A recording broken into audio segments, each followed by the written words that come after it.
Reveal. 30 credit. Specialist. New sniper rifle. Ooh, that looks cool. Alright, let me go up here, see if I can join your party or whatever. Received an invitation. You have been formally invited to join Jeremiah's party. Assault victory. Man, you know what would be great?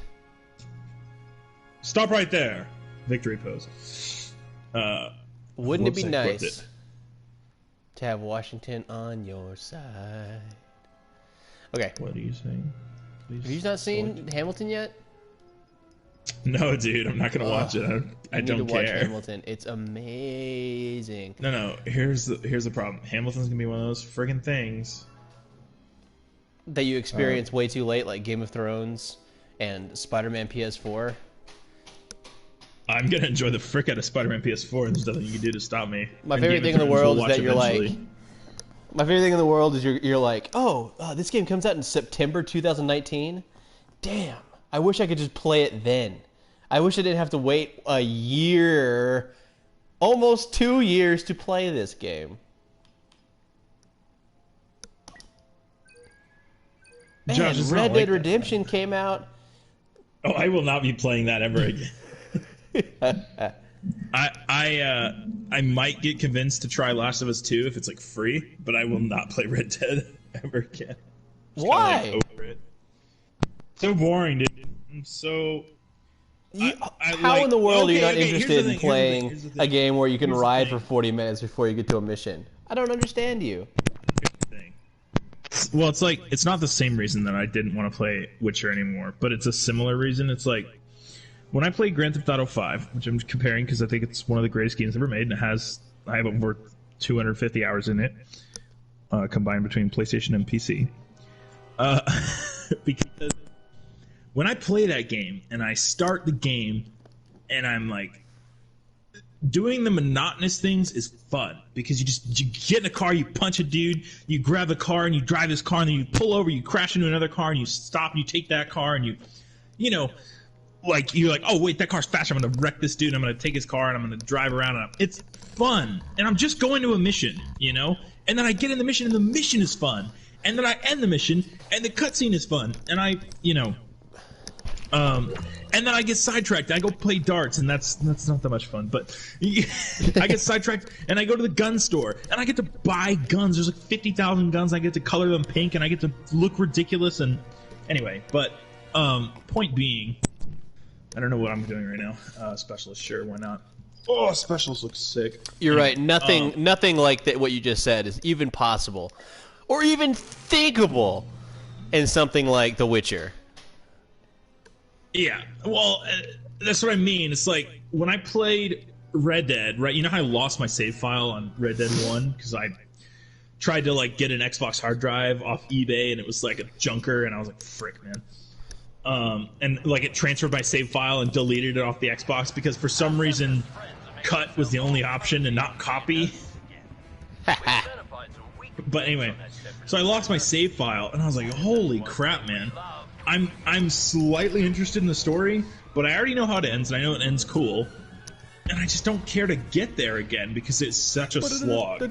You have to run here, you have to unlock this train, you have to ride the oh, you have to unlock Mexico, you have to go to, like, oh my gosh. I was a few missions past the part where you unlock Mexico, which is like the quarter waypoint of the game, or maybe like the third waypoint of the game. The 1/3, and I was just like, dude, I cannot be fucked to try and play this again, because I would think it was so awful. Just like you get on a mission, the first thing you got to do is like you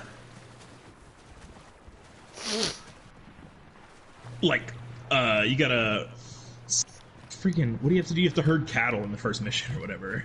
It's like ridiculous. And I played like the first 3 missions again, and I was like, holy crap, I'm not enjoying this, I'm not gonna finish it. And I like had this push to, because I was like, I'm gonna pre-order Red Dead 2 on PC, because I'm gonna PC's the future for me, whatever. And then Red Dead 2 came out and they said, oh yeah, we won't be on PC for like a year and a half, and I was like, I'm just not going to bother because then it doesn't matter, you know. But now it's on PC though. Yeah, now it's on PC, and I'm absolutely not going to play it because it came to PC. It was a complete train wreck. It was a glitchy mess, and it was still the same game that was kind of boring and kind of whatever, you know? Yeah. It was Cowboy Simulator, and they're like, hey, we made the map twice as big, and your travel options half as big. So, I agree with most of what you're saying. Even the fact that so it came to Game Pass, and I'm subscribed to Game Pass on Xbox, which is the only thing good about Xbox. And it came. Dadgum, I'm being murdered. Frick, dude! I just headshotted someone, but that was my first kill of the game. It took me so long to aim up. This is why I want to play games on PC, because I can actually aim on PC. I will never play it again because it came free on Game Pass, and I was like, oh sweet, I'm gonna experience this game again on Game Pass or whatever. And I played the first mission, and the same thing. Like, the story is so in depth, and it's an amazing story or whatever. But the game it's so descriptive, and there's a lot of, you know, we gotta go find this, and we gotta go do this thing, and, you know, you gotta go ride this horse for 30 minutes and have a conversation about what life means. And it's like, this is great, and I loved experiencing it the first time, but it's like, I can't do this again. Yeah. It's just too much work to get back into the game, to like get back to the point where it's like fun.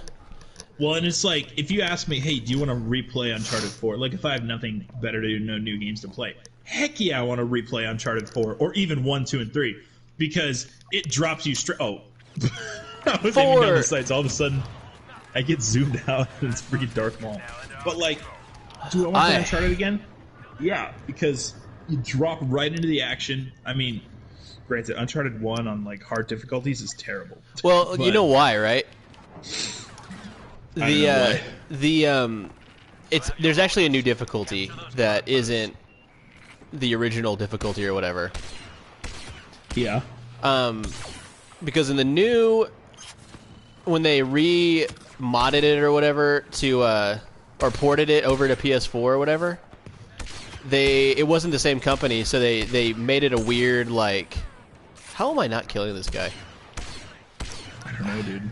How are you not killing this guy? I don't know. I hit him a bunch. How are we getting beat? We have like 3 command posts. We're getting our asses. They only have a couple more points than us. We have, what, 8? They have 16 points? Yeah, but that's twice our points. Yeah, but I think there's time, Jeremiah. Gosh, there is no time. Got one! Ah, my first kill. The taste of oil is sweet. I got thermal detonated. I just got a thermal detonator right in my butt. Dude, it sounds like that, what? That guy that talks like that on TikTok or whatever? I don't use TikTok or Facebook or Instagram or Twitter. Twitter. I agree with you. But TikTok is everywhere, so every meme from every site, like every funny video, is just from TikTok. I mean, it's just like it's just Twitch again, or not Twitch. It's just Vine again. Like, look at iFunny, and I'm like, okay, this is cool, whatever. Just because it's like it's a decent aggregator of memes, you know. I'm like, I'm not proud of it, but it's whatever. It's what I use. Every video on there is a TikTok. It's like, what are you guys doing? You know. I tried to convince Evelyn that we need to make, you know, $6 million by having her, you know, shake her butt to random ass song clips. I mean, but she wouldn't go for it. She wouldn't go for it. I was like, Evelyn, we could literally make, you know, $3,000 based off that. Dude, and she was like, the content that does the best is like literally underage girls doing that stuff, and it's like, what the heck are we teaching children? And this was a point someone made. It's like, what are we teaching a little girl if she, suddenly gets twice as many views or 10 times as many views if she's in a swimsuit, you know? It's like teaching women how the world works, Jeremiah. Jesus, dude, it's disgusting though. Yeah, because it's not even. It's disgusting that porn is a huge business, isn't it? Yeah, it's horrible, but I don't know. It's just flex on everyone, Jeremiah. Flex on everyone with what? With your my superiority complex. I think the world is bad. Give me followers. The world is bad. Okay, we are now getting wrecked.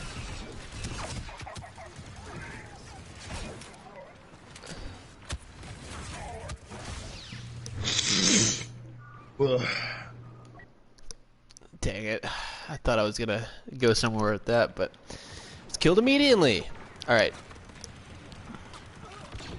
Your strategy did not work? Yeah. Well, it's just there's people... It's... You know what it is? I keep getting killed by heroes, is what it is. I just got killed by another freaking Grievous being a monster. I got killed... I've been killed by him like 3 times. I've been killed by Darth Maul like at least twice, I feel like. And I'm just like doing my own thing, and then they'll just like swing in a flurry of red and mess, and I'm dead. Well, they have heroes because they've scored way more points than us. Well, we probably have heroes too. I'm sure we have somebody on our team that's doing something. Imagine if there was. I just got force pushed. I swear, everybody on their team, every single person on their team is a villain. Like all of them, they all are. Every single person. Oh man. How do we play clones like 90% of the time that we play this game? I don't know. It's my favorite. I like clones more than I like clones more than I like the droids. Yeah. I think they look cooler and their originality is more interesting to me. I got killed by Bosk, so. Oh man. At least it wasn't a hero, right? Moose needs to go outside, so. See, I would put Lola outside, but dude, our neighbors have 3 big, like, I don't know what they are. They kind of look like big labs with like flatter faces. I don't know, but they've been pulling off planks to like get at Lola and like bark at her. So I put her outside, and like yesterday I was playing with her outside in the back, and she was barking and like doing whatever. Is that a 15-minute timer? And they literally pulled out.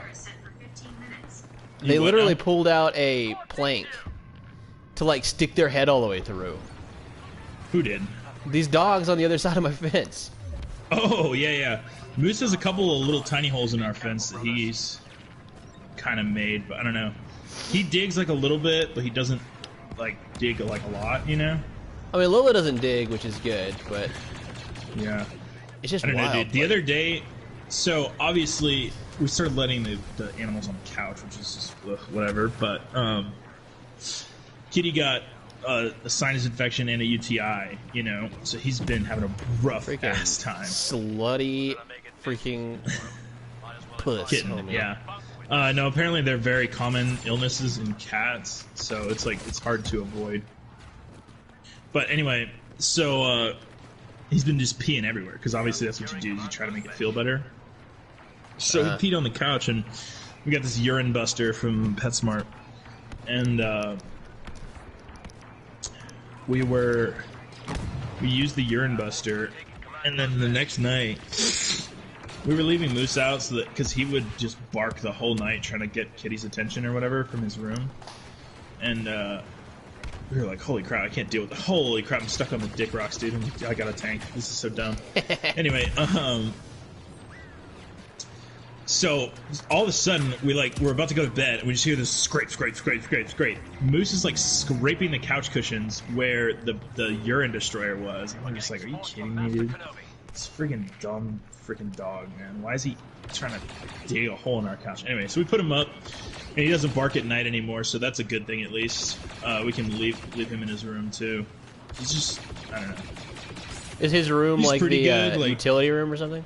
The laundry room, yeah. And then the cat is taking over the spare bathroom, but it gets so nasty in there. We started just keeping him in the kennel at night. his travel box, which he's fine with. They put a little tiny litter in there, and he does all right. Jeez, man, how did they blow me up so freaking fast? All right, I guess I'm gonna get another tank because I hate myself. God, dude, the tank spawn spot on this map. Who designed it and thought, yeah, that's a spot. That's the spot right there. I realize like you shouldn't spawn further forward because that wouldn't be fair, but also just, oh god, dude, the obstacles. It is irritating. I mean, this map is just not good for tanks. I mean, most tanks, I get why. You know, like, I understand that you're about to die. How? How did he kill me so fast?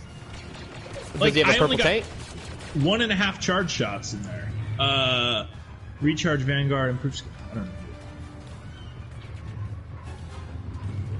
I'm over it. I'm just gonna save up and become a hero up top. The Seppi's transports are being boarded. Darth Maul is here. Dude, I am freaking playing with this man. Aerial unavailable. What? There might be. Do you have enough points? If there's not enough points, then it's probably because there's too many people using them. I have 49.99. No, I'm trying to spawn on you right now. I don't know why I can't. It says just hang, I guess. I don't know. I don't really care enough to be bothered to come back in the game. Clankers are done boarding. Oh, Star Wars music is so good, dude. I know. I don't like where this is heading. Let's find you a transport ship. You don't need to be a Jedi to know what those droids are up to. That's such a dumb line. I really wish there was more heroes to this game. Really? I thought they did a pretty decent job. Who else would be a hero? Destroy our ship. You ready for all these people? It's a bunch of Clone Wars characters is what it is. Because they did pretty good at, like, OT and the new trilogy. They're all in, right? Yes. I think all that stuff is good. I think that they've added, like, a bunch of characters and, like, settings and things from the Clone Wars TV show. But Frick, I think did I not? I think they should add, like, characters from that. So, like, well, obviously they need Mace Windu. Mace Windu is a definite miss. Because I remember when Mace Windu was in the original Battlefront 2, and he was freaking the coolest. I loved it. It's weird that they don't have they don't have Jango Fett, which I feel like would be a really easy skin to just import. You know? Yeah, literally same exact stuff. Yeah, instead of having him have a gun, just give him 2 blasters, like the Vanguard or whatever characters, and then make it, you know, have a jetpack or whatever. But it's just Boba Fett with pistols instead, right? Yeah, literally. So they missed on that one, which I feel like would be a really easy step. Padme is basically Leia, again with a pistol, reskin. Oh, they don't have Padme? Yeah, Padme would be cool. I feel like, okay, never mind. I agree with you. They should have more heroes. Ahsoka should be in this. I think that would be cool. She'd have a lot of customizable options because she has like a bunch of different looks. Yeah. I think... Oh! I think it'd be cool to have Captain Rex or Captain Cody or Captain Cody. I think that would be cool. And that could basically be... you probably haven't played the story. In the story, there's a character called... Is there a story in this game? Yeah, it's pretty good, actually. Well, wait, it's okay. How do you play the story, even? You go to play, and then go to single player. Oh, I didn't know But yeah, that. there's a story that's good. Not gonna waste my single player gameplay on this game. I could be doing it in Spider-Man. It's okay, but there's a main character called Iden Verso, and she's like the main character or whatever, and she's a hero in this game. And she's basically just a stormtrooper or whatever that has like upped abilities or whatever. But Dude, you could essentially is this just guy made of?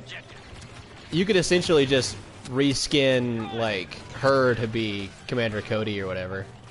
Yeah. They just need the same abilities, maybe some slightly different whatevers, but Let me think. All right, I got Obi-Wan. Yoda's in there. Kenobi is here to support us. It'd be fun to have old Luke as a new trilogy character. That would be dope. Just a new character skin or whatever. They're gonna save that for Battlefront 3, what they'll probably call it. Oh, yeah, you're probably right. I hope someone else makes Bro, you know that. what I'm lit for is freaking Lego Star Wars Skywalker Saga. Get the hell out of here. Josh, do not lie. You do not say right now that you don't enjoy freaking Lego Star Wars. Okay, you want to know what the last Lego Star Wars game I ever played was? Lego Star Wars Original Trilogy. And Josh, to be fair, I'm not gonna lie. I just walked off a platform with Obi-Wan, and he dropped to his death immediately, instant death. oh, dang. Sorry, go ahead. Oh, you said original trilogy. I hate Lego Star Wars. Ugh. Well, what I was going to say is, I do admit Lego Star Wars OT is fun. But I have had absolutely no desire to play it since I was that age. You know, Bro, I school or swear whatever. on my life, I played Lego Star Wars. What's it called? Version? My God, what is it called? What is the 7th movie called? Rise of Skywalker? No, the 7th movie, dude. Force Awakens? Force Awakens, bro. Lego Force Awakens was sick. Yeah, no, there's a and whole it had, level where like- you get to play as, Also, play I as- believe they should have Rogue One missions in there, and if they don't, I'm freaking pissed. it's not a Skywalker trilogy. What they're going to do is At they're least going to it's- give you... They're just going to reskin the games they've already made. You already have the game. I know they are, but they're also going to release all new ones. Oh, yeah? 8 and 9. Because those Listen, were the best ones in Lego the Star Wars trilogy, has right? better storytelling than the sequel trilogy. Only for hater fanboys like yourself.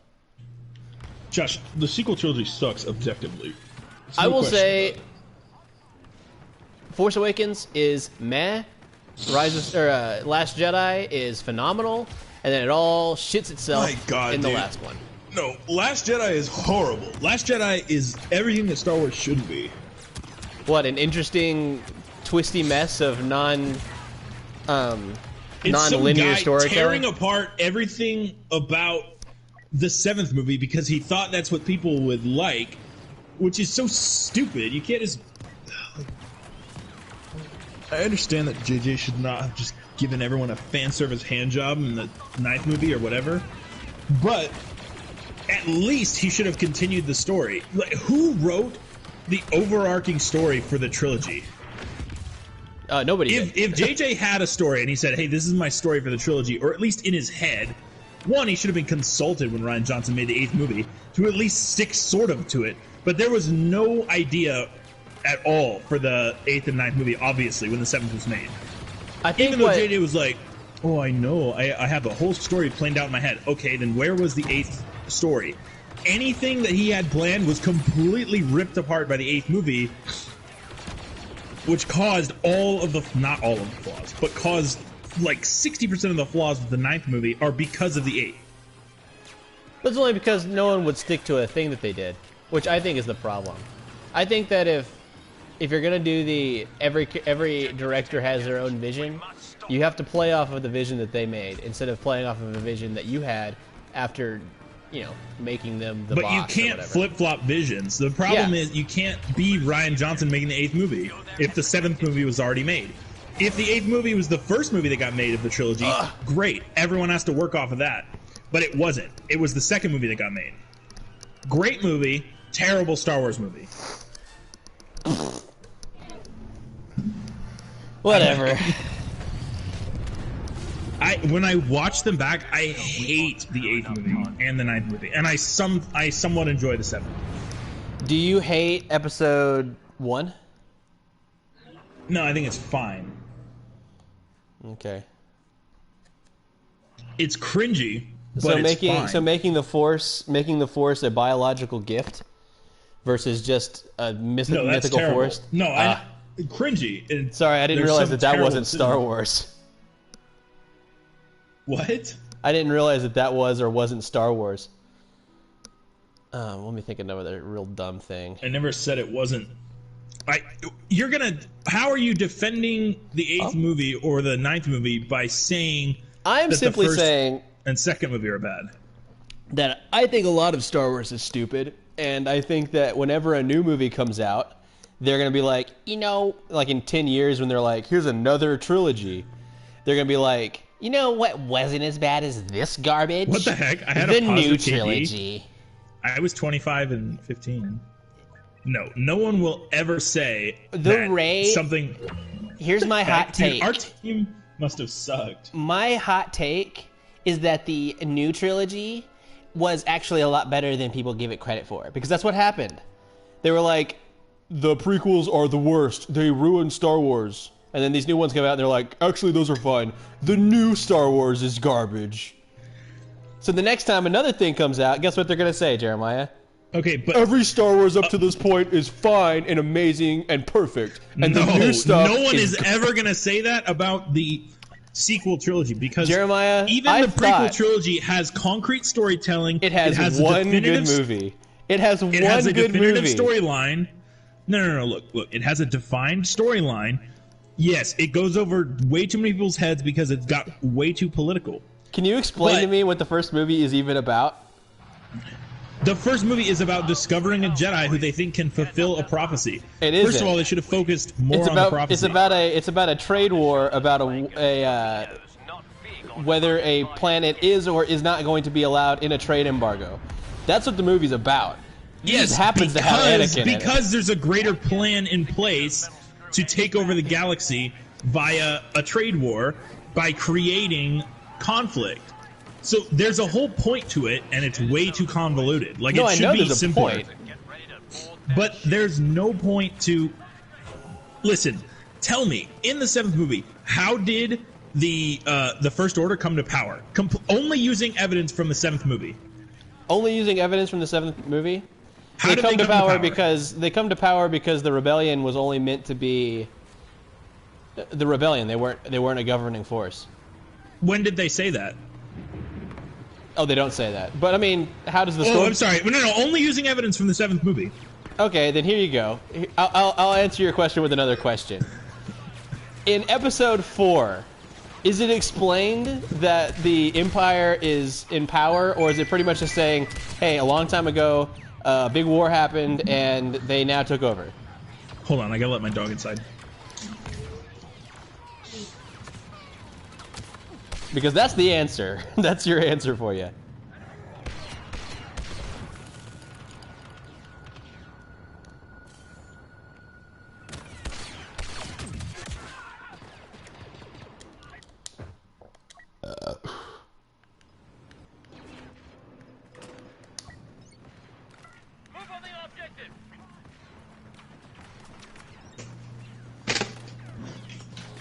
It doesn't need explained in episode... Some guy just jumped off a bridge. Right in front of me. Oh my gosh, he just... Oh, no! I fell to my death. I was trying to look over the edge. I was literally about to say how funny it would be if you actually fell off also. Hold on, I'm gonna clip.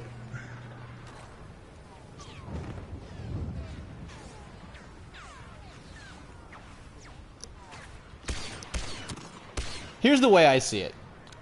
I think that Star Wars, and I think that's what they're gonna do in the new canon stuff, where they're like, where it's gonna be yeah, when they're gonna be like writing books and stuff, and the like, what is it called? The it's not the original trilogy. It's like the High Republic. I think the High Republic is gonna take a structure similar to the Marvel Universe, where everybody has their own movies, but they all run within a canon. Does it make sense? They kind of did that now, but like it'll be more structured, where it's like, instead of having everything based off of a trilogy of movies, you're gonna get more information about more things, and then after 10 years or whatever, you're eventually going to get some super cool, you know, mega fight where they, I don't know, fight a Sith Lord that's, you know, hiding out or something. And I think that's cool, and I think that would matter a lot more. Instead of trying to fit everything into, like, one trilogy. Because, like, the whole thing, like, yeah, you're right. They needed to explain... Load up! Come on! Alright, I clipped it. They need to explain, like, a lot of things in Star Wars. Like, in all of them. In Star Wars episodes... Well, okay, so in the first, in the fourth movie,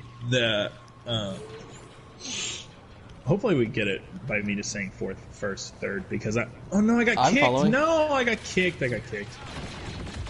So yeah, New Hope.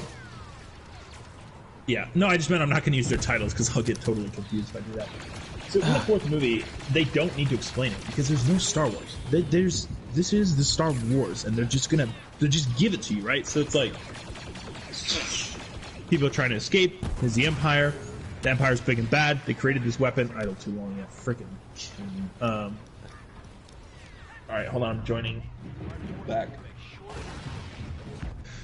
So they don't need to establish anything because there's no precedent for Star Wars. They just look. Here's the Star Wars. You guys accept it, you know, and so you accept it for what it is. When you watch the seventh movie, they just in the sixth movie. Like, imagine you're watching all these back to back because you're like a little kid or whatever. It's the first time you're seeing them. You watch them totally defeat the Empire. Everyone in the galaxy is celebrating in the George Lucas cut, whatever. They're like, oh man, we just totally destroy these guys. 10 seconds later, you're watching Kylo Ren tear apart some village with this massive force who's just suddenly come to power. In the eighth movie, you see that they have freaking dreadnoughts and they have all these huge starships and they're and they built a whole entire Starkiller base, which is like billions and billions and billions and billions of dollars worth of infrastructure to have come up. I would argue it's only been 30 years. Who's taking over these planets? And I would argue that the First Order probably spent less money making Starkiller Base than the Empire spent making 2 Death Stars. Because most Starkiller Base is a planet, so you don't have to build that. I bet they spent more because inflation. Well, money probably doesn't exist, so they probably just enslaved people and made it for free. The assumption is that they took over a small number of planets that had the essential resources that they needed, which makes sense, but that's not explained. It's not.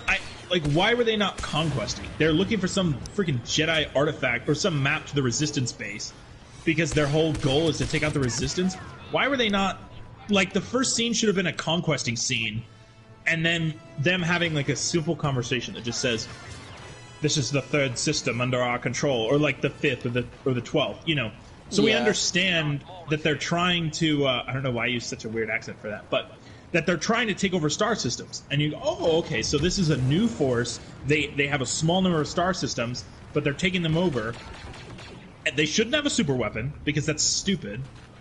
Did you watch this 1.5 hour breakdown where this guy like rewrote the Star Wars sequel, and it was all about whatever weird aliens from like extra galactic aliens? Yeah. God, dude. That's what George Lucas wanted to do, was to have a time, like, instead of he was gonna retcon his own decision twice, and he was gonna take away the midichlorians by saying that there were like extra dimensional beings that lived outside of time, and they would divvy out who got Force and who didn't. Oh, that's crazy, but that sounds even worse than midichlorians. It is, and it was explored in the Rebels. Apparently, I didn't see the Rebels show. No. But this other guy, he did an 1.5-hour breakdown of. He said I think it's called the Rise of Skywalker is a cinematic failure or something. And so I liked everything except for he said like, oh, you should do this like crazy Star Wars story that.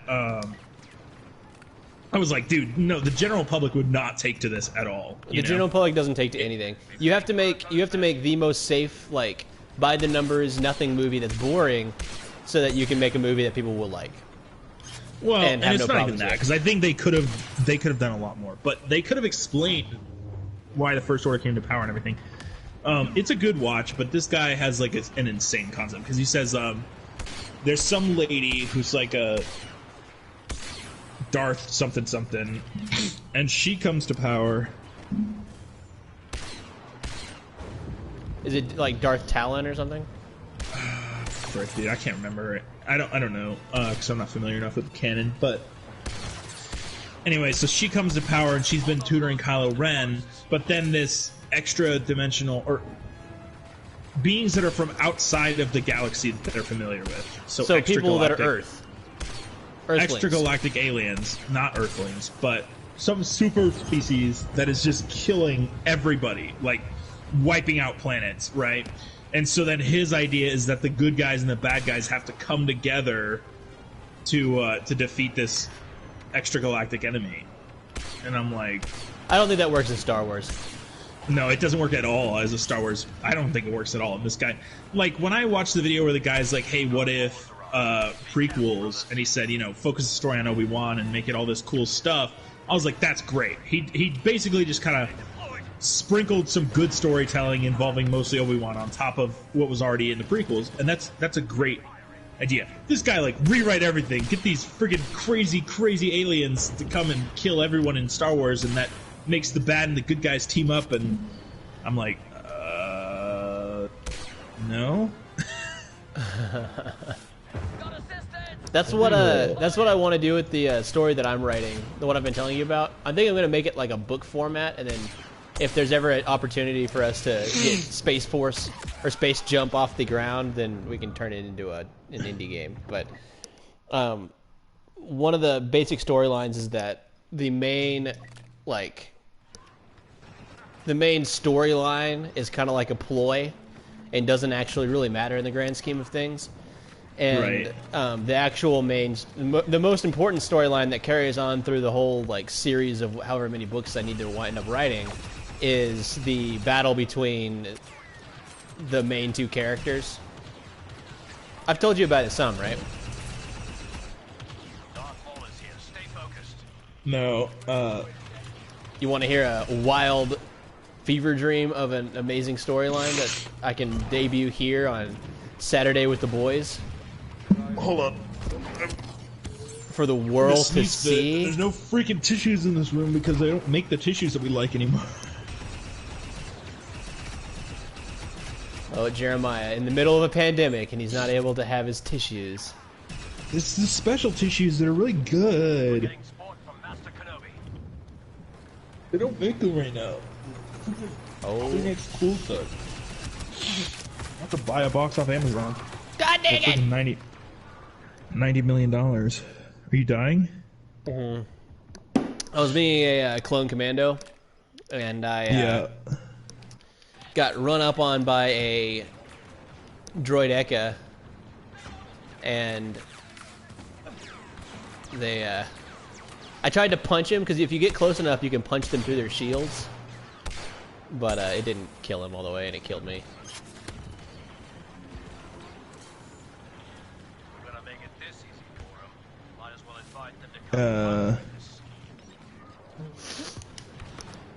Whenever you're ready, I'll tell you about it. Yeah. Whenever you're done wiping snot out of your nose. Dude, I don't know. Hold on, I'm buying tissues on Amazon. No! I got removed from being idle again. Is you really? Here, I'll quit out. I'm here, I promise. No, I'm joining,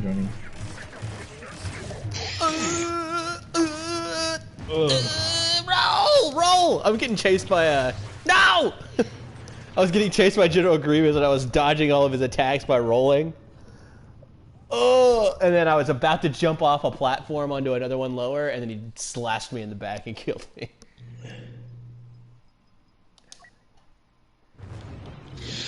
It was a travesty, I tell you. Just give me Kleenex Cool Touch. Ugh. I don't know why they're not making these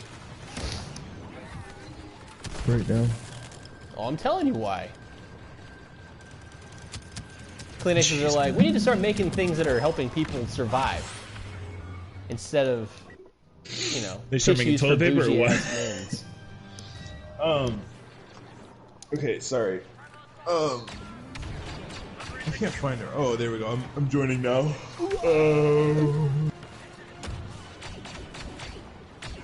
I'm gonna join and immediately go idle. General Grievous is here. All right, so here's the storyline, and this is gonna be a rough storyline, but especially once I get into the future of my series that I want to write. But the basically what I've written so far is a bunch of different backstories, and I'll tell you about them, and different characters and things, right? So the main storyline of this book series is going to be, it starts out where it's like a kind of run-of-the-mill, there's a, you know, bad government that abuses its people. Oh my god. General Grievous just got blown into space. I think I sent you the right video, but if you skip to like the 45-minute mark, he'll start describing his rewrite. It's really interesting, but it's also really like no one would ever buy this for Star Wars content. But so it's kind of like the original Star Wars movie 4, where there's kind of like, here's where the universe stands when you jump into the story. So, you know, there's a what do you call them? Dystopia planetary government system, sort of like the Empire, but not as like Nazi-esque. Anyway, they're taking planets and they like hold their resources, and like there's a resistance force that is fighting against it that kind of on the first kind of looks like the bad guys, because the main character starts out being on the Empire side or whatever. They're not the Empire. They're like the Galactic Coalition or whatever. But the main story is mostly kind of like a guy, the main character, in a mission that he was put on by the main bad guys or whatever, is fighting a bunch of these rebels, and they are super overwhelmed, right? So at the end of the first real big battle at the beginning of the book, or in the prologue or whatever, he finds one of these artifacts, and the artifacts will be more explained later. They're like sort of demonic artifacts that like have a bunch of different random abilities, right? So it's like essentially kind of like, think Indiana Jones, Star Wars, sort of. Yeah. But each artifact has some new ability, a new thing that you can do, right? So there might be a staff that is able to shoot lightning or whatever, right? Or, you know, a ring that's able to make you turn invisible or whatever. Like, I haven't made what they are, but there's a bunch of different abilities that do different things that they're finding throughout the story to try to combat the bad guys or whatever. But essentially what happens is he finds one at the beginning, and it's like, I haven't made a name for it, so right now I'm just calling it the Seeker Stone. And what it does is it like, all of these have like some weird cost to them.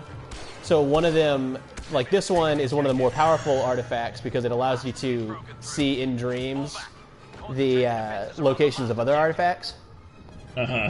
And there's another stone later on that allows someone to read the ancient language or whatever. Right? But anyway, what it does is he finds it and it like envelops him, right? So like he loses his arm to access the stone or whatever, and then he essentially gets kicked out of the military and he kind of has to live on his own for X amount of time. So after the prologue, it's gonna jump cut to like 5 years later or whatever, and he's a mercenary of sorts, and then he's gonna go through this mercenary trek where he meets a lot of the main characters for the rest of the book. So Act 1 is him being a mercenary and then getting recruited by this like technology cult sort of thing where they, I don't know, you've never played Fallout, right? You've never played, not really, no. Sorry, there's I'm paying attention. There's a technology cult called the Brotherhood of Steel. And it's not, this isn't the same story, but it's kind of the same sort of concept, where there's a bunch of characters, or there's a bunch of people that find these artifacts or like study these artifacts and other like alien technologies, and they have like slightly better, you know, whatevers. So they have like better armor. Some cases they have better, you know, guns and shit. Anyway, they're gonna find the main character, and they're gonna recruit him to like, you know, find these artifacts and go be a you know, help turn the tide against the bad guys or whatever, and fight for the rebels. So that's the run-of-the-mill basic storyline. But the second in command, like the Spock character, you know, the first lieutenant or whatever, this is a Star Trek thing? No, it's just, I'm you know, like paying attention to what you're saying, and I'm like, I just hear a Spock, and I'm like, wait, what are we talking about? Sorry, go ahead. He's like the second in command, right? So like he's like sarcastic first mate. All right. He could be, yeah. So he has been with the group for a really long time, and later it comes out that his parents were scientists for the group. Of course. And while they were on a dig, they ran into one of these artifacts, the other really powerful one. And when his parents go to try to like excavate it, it like sucks out all of their life force and turns it in, like that's what the activation like payment is. And then it gives him the ability to not read minds, but like read people's ambitions. So he's never like tricked really. He's always like, okay, cool, you know, I can always tell what you're doing. You know, if you're saying, oh, I want to do this, but then you're like, I actually want to kill these people. We've lost 2 big battles. But sorry, I'm like kind of half cocked right now at this. But because I'm like having a brain boom right now. But that character, since the council don't trust him to like do whatever. Oh, sorry. The other effect of this is that he's able to read the ancient speak or whatever, right? So they like need him to be part of the team. So they put him and the main character on the same mission so that one can figure out where they are and the other one can read what they do. And you know, this sounds like a good plan, right? Well, one of the other payments is that this guy like is there's like a good and a bad, right? So there's always going to be a seeker and like a reader of sorts.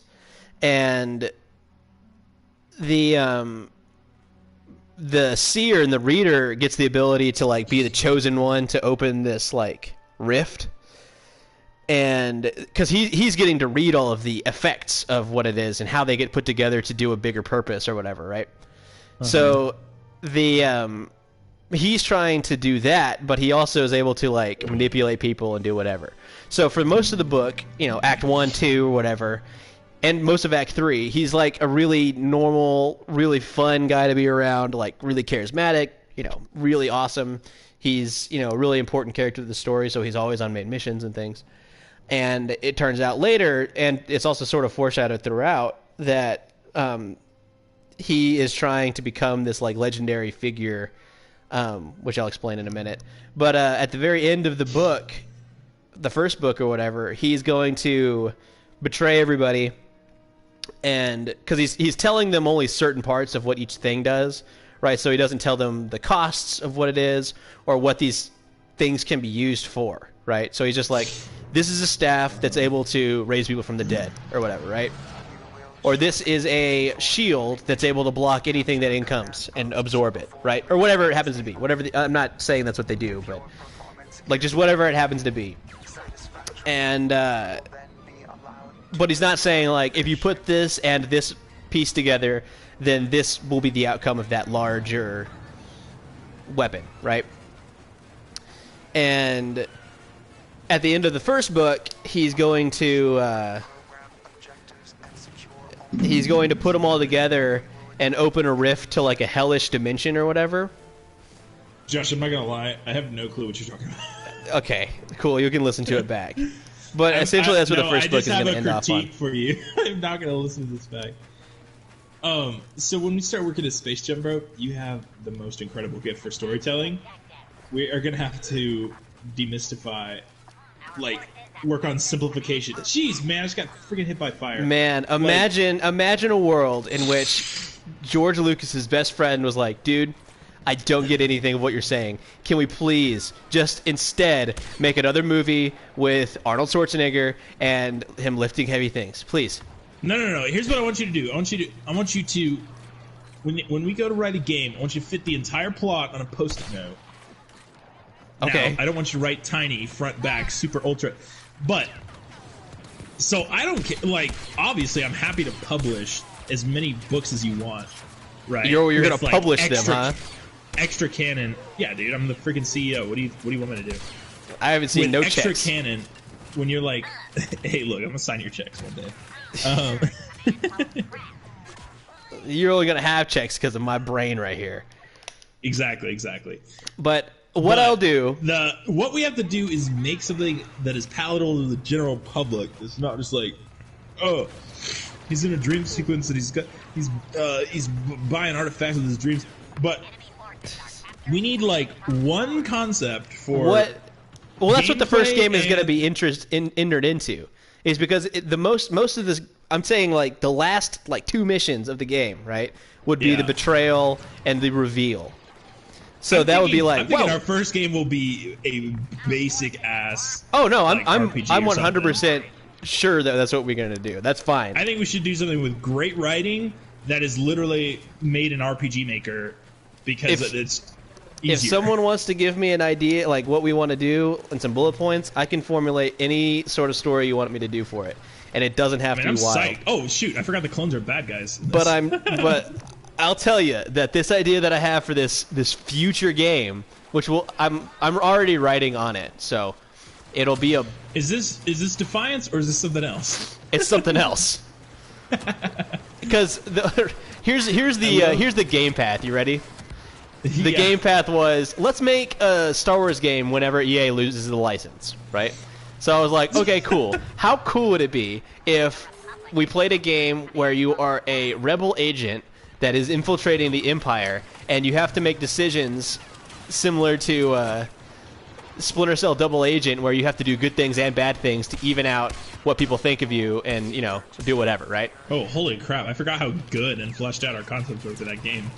Oh, no, I still have great my ideas God, for dude. that. I almost want to... Have you written it in the writing document or in the scripting document for that game? Which game? For Defiance. No, I haven't. But Defiant, well, we decided that there's probably no chance that we're going to get a Star Wars license at any point. Right. So We're that we supposed to needed do to something change else. everything to something else. But I remember, what I remember is you at the end of our conversations about that, and you went like, and then a sequel, there's going to be aliens, there's going to be artifacts, there's going to be... I was like, holy shit, this is gonna be way too much. Like, we need to chill. Well, that was when you were like, hey, Josh, we can't use Star Wars, so you're going to have to figure something else out for the Star Wars part. So instead of saying, there's a Jedi, you say, well, there's a space swordsman. Well, and it can't be like Jedi-like either. No, that's my point. So That I had too. to think of all these random, insane things to, change it to up. De-Star Wars-ify it. Yeah. And then No, that that's makes where I sense. was like, well, I don't want to have to explain what an empire is and be like, well, it's kind of like Star Wars, but it's not quite the same. And then I don't want to do that. So I was like, well, if I just, change it to something else, then Right. plus, Well, here's the thing. I think- and then now I'm here. I think the way that we have it set up, like Defiance will work, even if it was like an RPG, like a little time. Have you seen RPG Maker? No. It's literally like making a Pokemon game or something. I like an can old tell school you Pokemon. that I could 100% right now write Defiance as like a Dungeons and Dragons type thing. Yeah. And from there you can make any, because that's what Dungeons and Dragons is, what is based, RPGs are based on. So I could 100% do essentially. that. Yeah, so like, and especially like early on, like I don't know if you never played oh, that's ours. I forget what tanks are ours. I was just sitting there Dude, shooting a droid tank. So you never played Star Wars KOTOR, right? No. So in the original KOTOR, I don't know about the new one. I haven't, or the KOTOR 2 or whatever. But in the original one, if you look at a weapon, then it tells you everything like in terms of dice rolls. Yeah. So it's like, So this is gonna their roll website like is an called- imaginary dice roll or whatever. Here, if you called send me a link to it, I'll... RPGmakerweb.com. They show a bunch of games that were made with it. I think the one thing that I'm uncomfortable with this is like the combat style or whatever. But I think like Defiance could be a game that is made as like a point shooter. But I'm like, I don't want to do like some Pokemon style, like Raid Shadow Legends style combat, you know, on our first game. I would rather it be more like the original Legend of Zelda, you know. We have, yeah, like, where you throw daggers or whatever, or something. But yeah, I don't. I get what you're saying. I'm trying well, to. Well, that's think. the issue. I'm That's like, the issue is that I don't have. Well, my computer is fast enough to run. It is fast enough to run GIS, ArcGIS. Right. So that's good news. We're gonna build you a PC, right? Yeah. At some point, I mean, I'm gonna have to get a couple paychecks should in be to able do that. to. But... yeah. Oh yeah, you got a job, right? Yeah. Dude, this sick. My first paycheck is coming in. Oh, the 10th. But I just filled out the stuff for it. I'm making $2,400 a month or every 2 weeks. Bi-weekly. Oh, bro, that is sick. I don't want to say nothing because you just got a house, but they are looking for a computer data person. Oh, God, dude, I And real quick, you want to know what I've done? Let me just quickly tell you what I've done in terms of work in the past 2 weeks. I have drawn characters for my story concept, and I have written some of that stuff out and very briefly done anything of actual work. Mostly because, and here is a fair point that I understand. Most of the points of what I would work, a lot of the projects that I work on are currently in a holding pattern because of COVID. Yeah, so like we're working on. It's amazing that you got the job during COVID. That's pretty dope. Oh, it super is. Honestly. But one of the projects we're working on is a solar farm. Like a solar panel place. But all the solar panels that are being designed aren't ready to be shipped out of China. Like they're not being shipped from China to the US. They're not in so that project is completely in a holding pattern. And then a lot of all the other things, a lot of my job consists of updating maps whenever people get access to land. Because it's essentially it's a company that does work with like energy. So I work with LPNL and stuff, right? Right. So you're trying to like, when people acquire land, you're trying to help them map the yeah, prospects. so like a I'll give you a quick rundown, like a 30-second post-it note rundown of what I do. So as people, I mean, if you could fit it on a post-it note, the engineers will make a like drawing out, and then as the aliens come in from the other dimension, I've got to be able to track where their movements are and when they put the posts in. Josh, what? I just wanted to be ridiculous again. Okay, I'm freaking dying now. Oh, I can't breathe. Ah! So the engineers will come in and draw out a line, right, from power station to power station, like a theoretical line or whatever.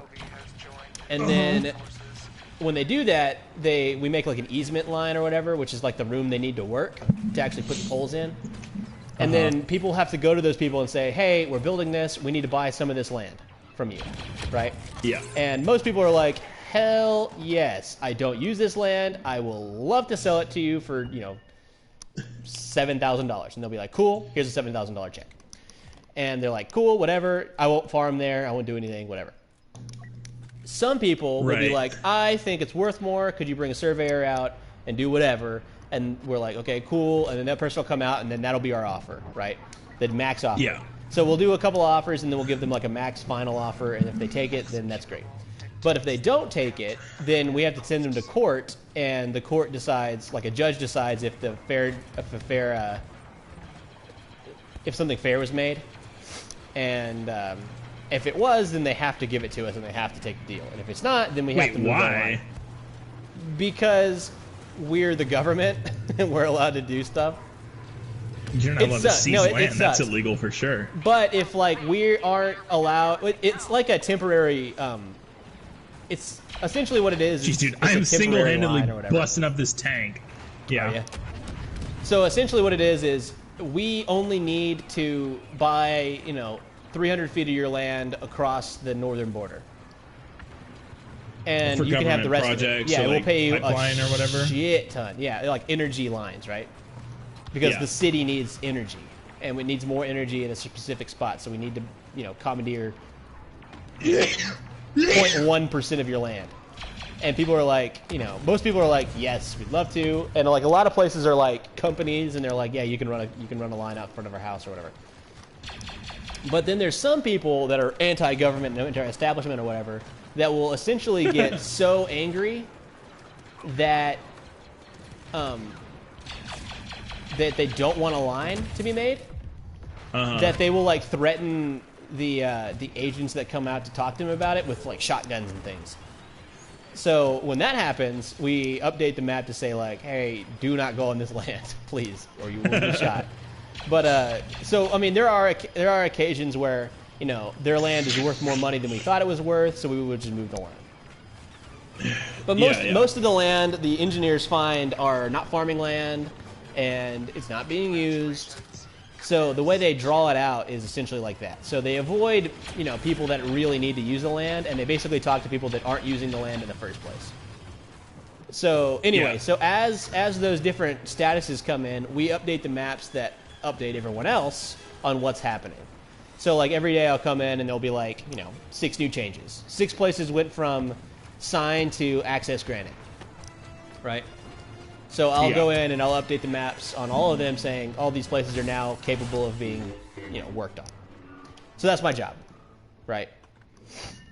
And whenever, like, sometimes right now we're in a couple projects where we're only waiting on the condemnation statuses to come out, which are like when someone's like, we won't give you our land and we think it's worth more money, and they have to go in and do it or whatever. So essentially what they say is, yes, you can have our land, but no, like they'll do that contract, they'll say you can use my land contract, but then they'll say no to all of the offers that are given.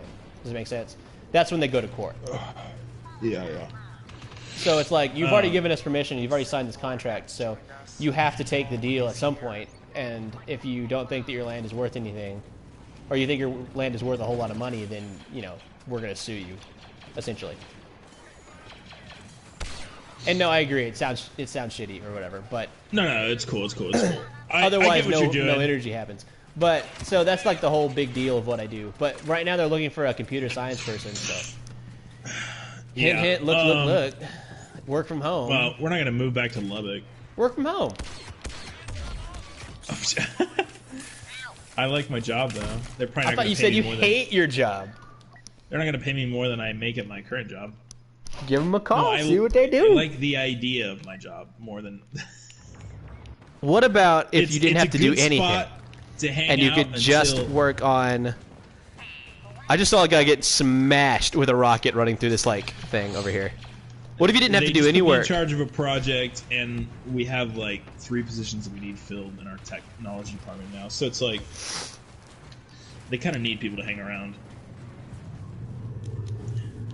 Oh, I get Unless it. there was some kind of significant raise or whatever involved, I wouldn't change over.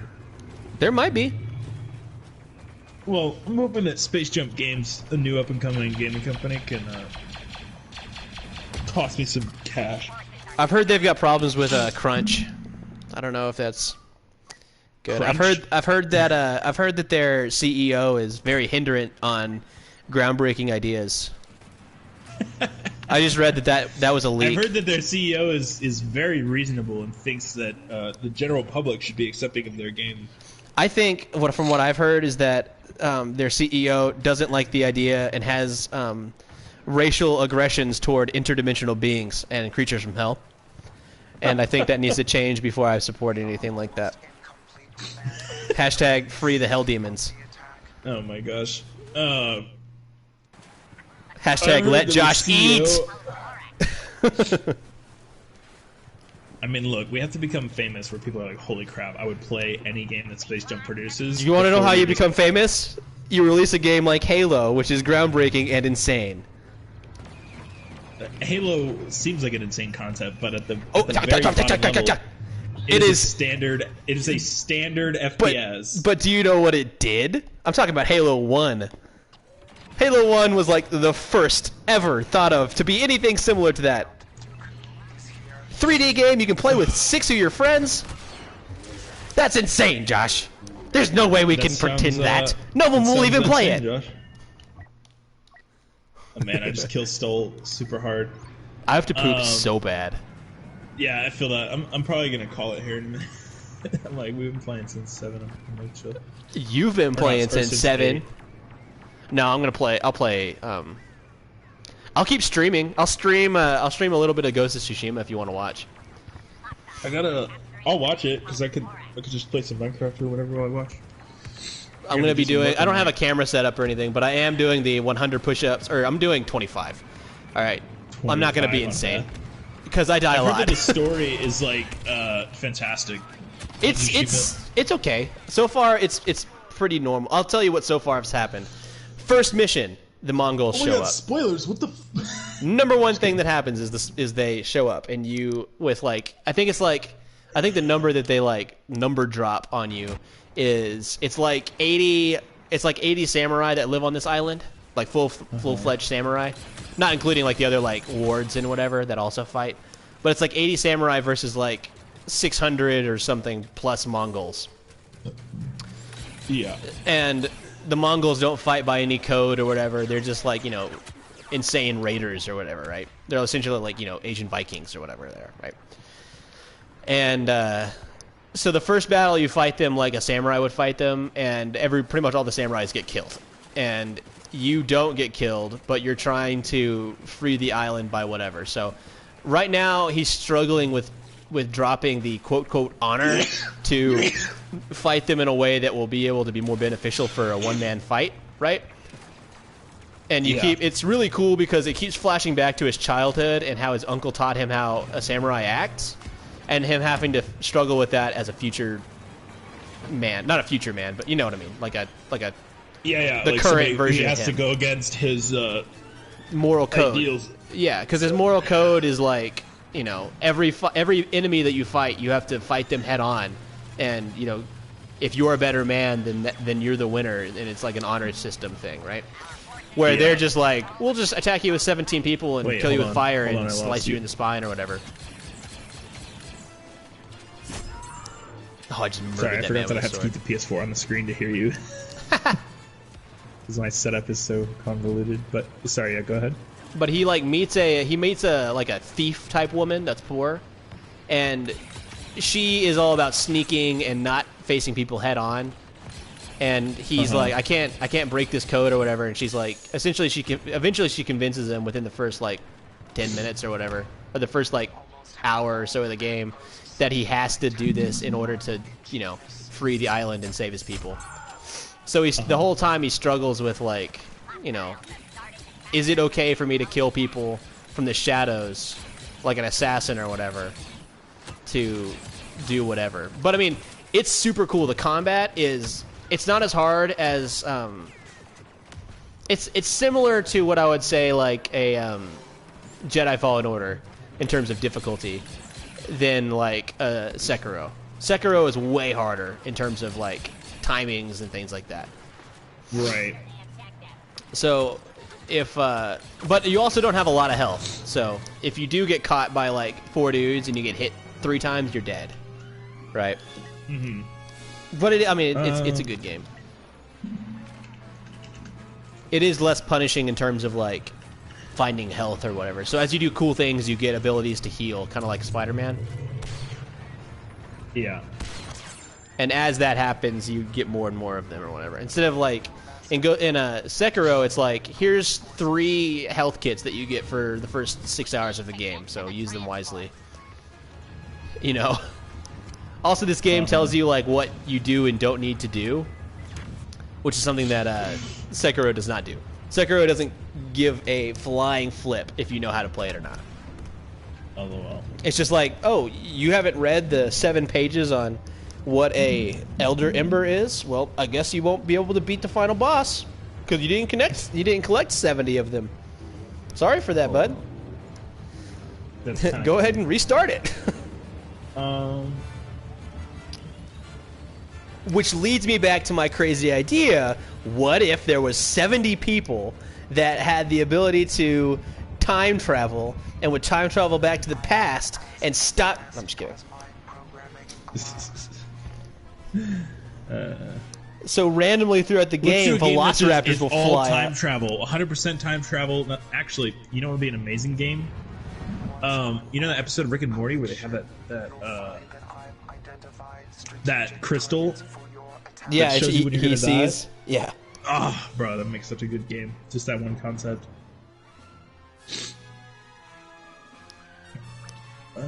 They were able to see the future based on what happens in the crystal.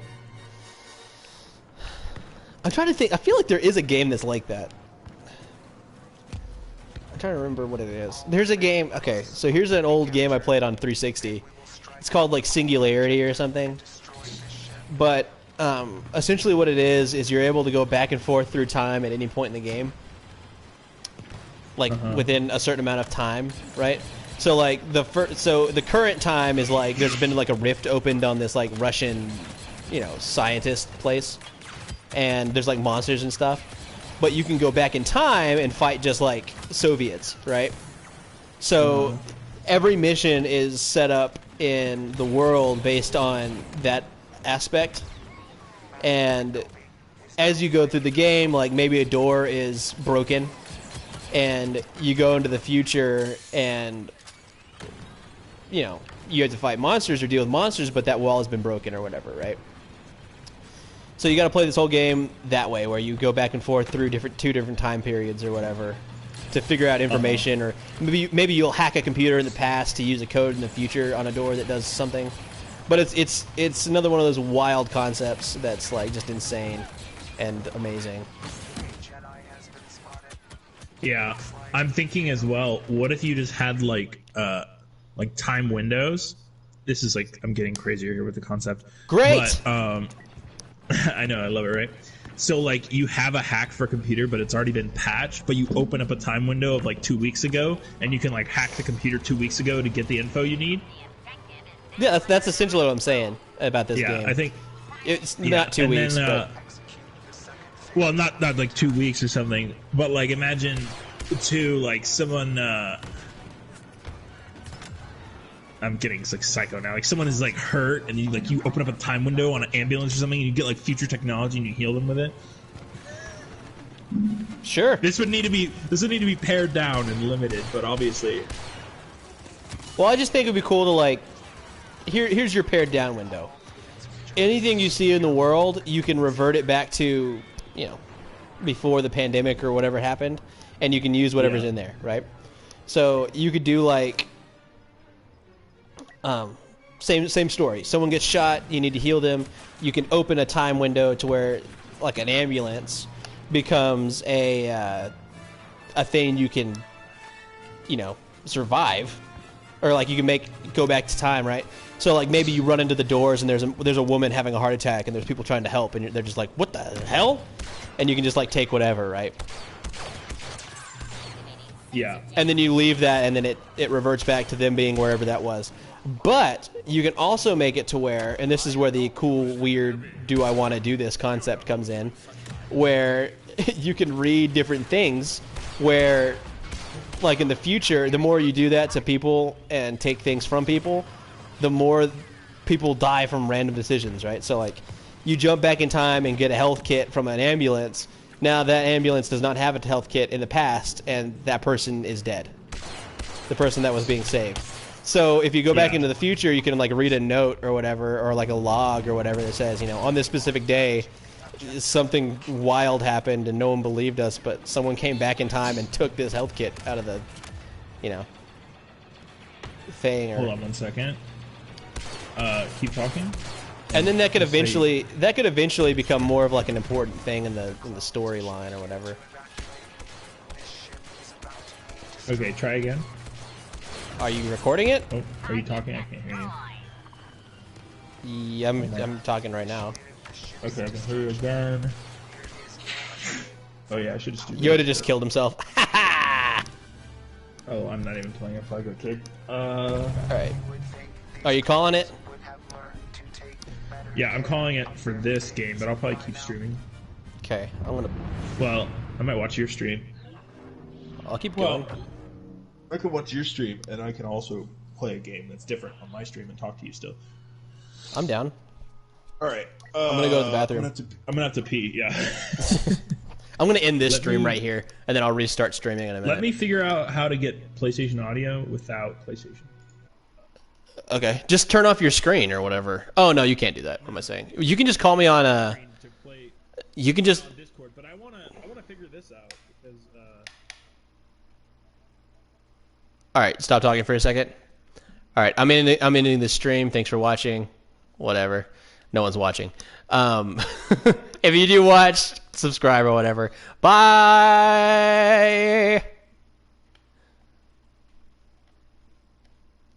Man, how awkward is this? Now I gotta wait. There we go.